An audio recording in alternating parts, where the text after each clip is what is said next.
Hi guys, waa anigo Cabdiraxmaan channelkuna waa Fun and Cook. Waxaan maanta inoo wadaa Turkish pizza ama pizza Turkish. Kaale asal sameyno.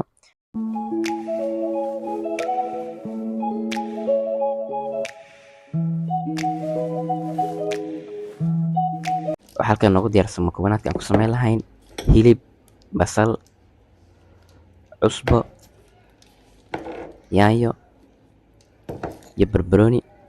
Suugo ayaan soo diyaarsan doonaa. Waxaan isku shubahaynaa dhammaan makoonaadka noo diyaarsanaay.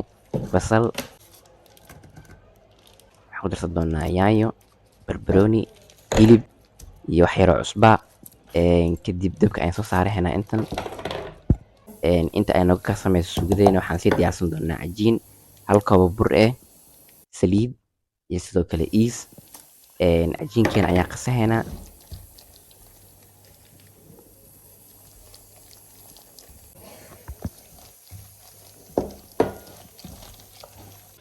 Kadib waxaan sugaynaa inta uu nooga soo qamiiraayo.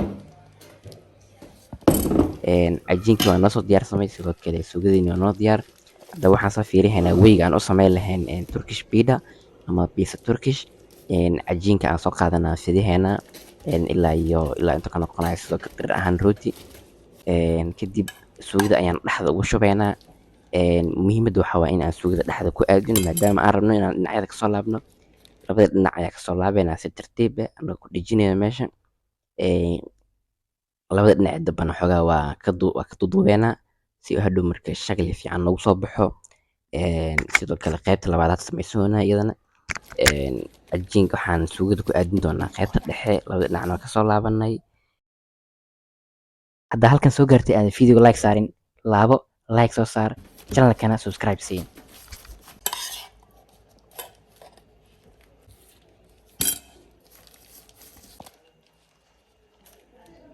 Kadib furanka ayaa soo gashahaynaa.